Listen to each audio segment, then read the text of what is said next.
What if I told you that right now, in some forgotten orchard or remote hillside, crops that vanished centuries ago are still growing? A single seed can sleep for thousands of years, waiting. And unlike animals, crops don't need large populations to survive. Throughout human civilization, we've cultivated over 7,000 different crop species. Today, just 150 feed most of the world. The rest? Gone, abandoned, forgotten. But here's where it gets interesting. Some of these lost crops might not be as extinct as we think. Let's explore 7 crops that vanished from history but could still be hiding somewhere on Earth. The first one is legendary.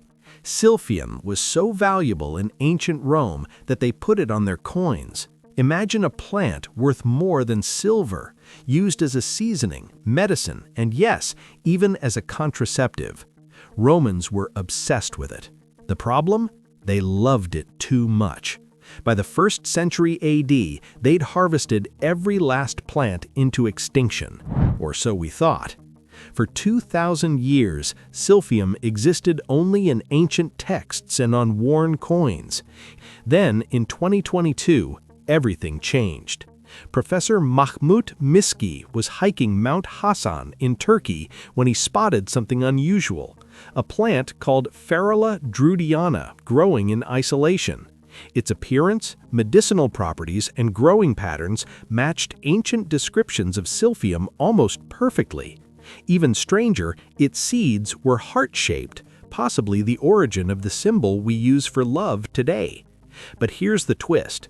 This plant grows 1,000 miles from where silphium supposedly existed. Scientists are still analyzing it, and the debate rages on. The mystery deepens every day. And that's not the only crop that came back from the dead. In 2005, researchers did something that sounds like science fiction. They took a 2,000-year-old date seed found in an ancient jar at Masada Fortress and somehow brought it back to life. The Judean date palm once covered ancient Israel in massive forests. These weren't just any dates. Ancient texts praised them as the sweetest, most medicinal fruit in the world. Then the Romans showed up. After crushing the Jewish revolt in 70 AD, they systematically destroyed the Judean date forests to cripple the local economy. By the Middle Ages, the Judean date palm was gone, completely wiped out. But it did. They named the tree Methuselah, and today there are 7 trees grown from ancient seeds.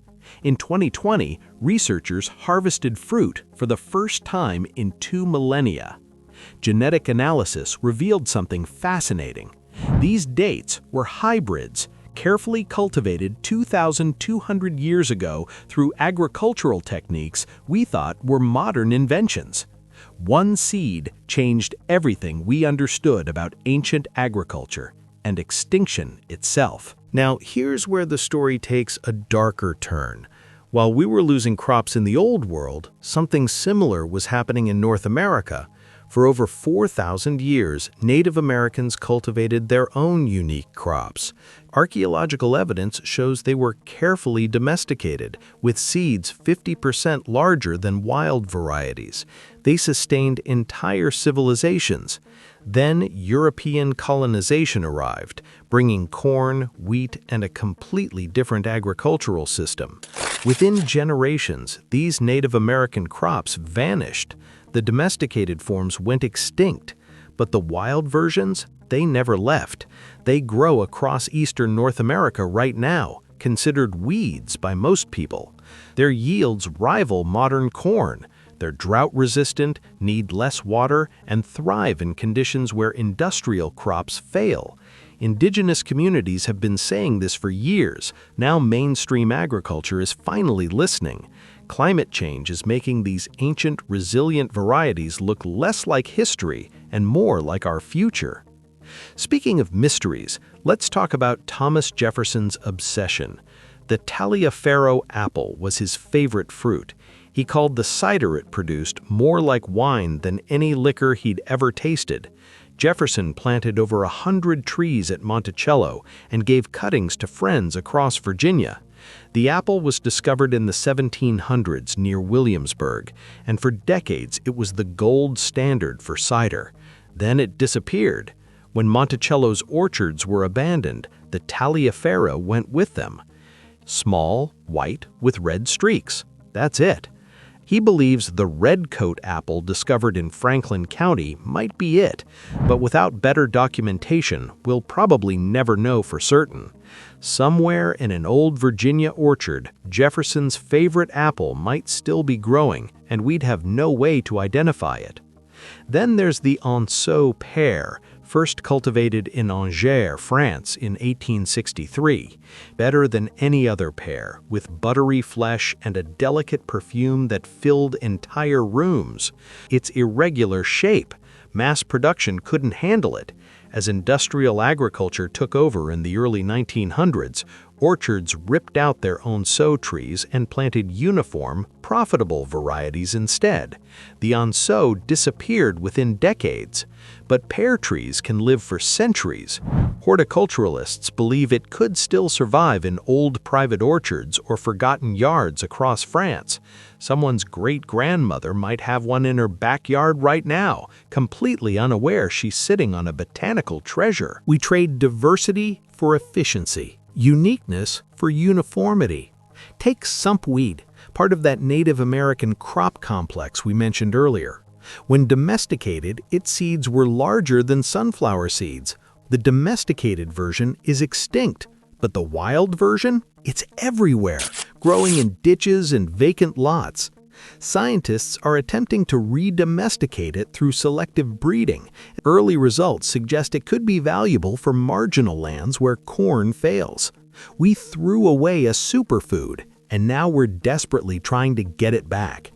The same story applies to goosefoot, the North American relative of quinoa. Cultivated for 3,800 years before being abandoned, the domesticated version, with larger seeds and thinner seed coats, is gone. But the wild version blankets North America. Recent experiments show high yields when grown as polyculture, the way indigenous peoples originally cultivated it. Communities are now reclaiming their agricultural heritage, bringing these crops back from extinction through knowledge that never really died, just went quiet for a few generations. Here's what makes all of this so urgent. These crops aren't just botanical curiosities or historical footnotes. They represent genetic diversity we desperately need. Climate change is making weather unpredictable, droughts more severe, and our industrial monocultures increasingly vulnerable. Those ancient varieties that survived for thousands of years, they might hold solutions to problems we haven't even encountered yet. Every extinction removes potential answers to future questions. But unlike animals, plants can be brought back. Old trees survive in forgotten places. The Judean date palm proved that 2,000-year-old seeds can germinate. Silphium might still grow on Turkish mountainsides. Native American crops are sleeping in plain sight, waiting for us to remember their value. Jefferson's favorite apple could be in someone's backyard. The Anceau pear might perfume a French garden every autumn. These crops aren't gone, they're hiding. And every single one we rediscover gives us another tool to face an uncertain future. So here's what I want you to do. If you found this story as fascinating as I did, hit that like button. Subscribe, because we've got more agricultural mysteries to uncover. But most importantly, drop a comment. Do you have heirloom crops in your family? Old fruit trees nobody can identify? Seeds passed down for generations? Share your stories. You might be preserving something scientists think is extinct. The next great rediscovery could be growing in your backyard right now, and you'd never know unless you started asking questions. The hunt continues, and you could be part of it.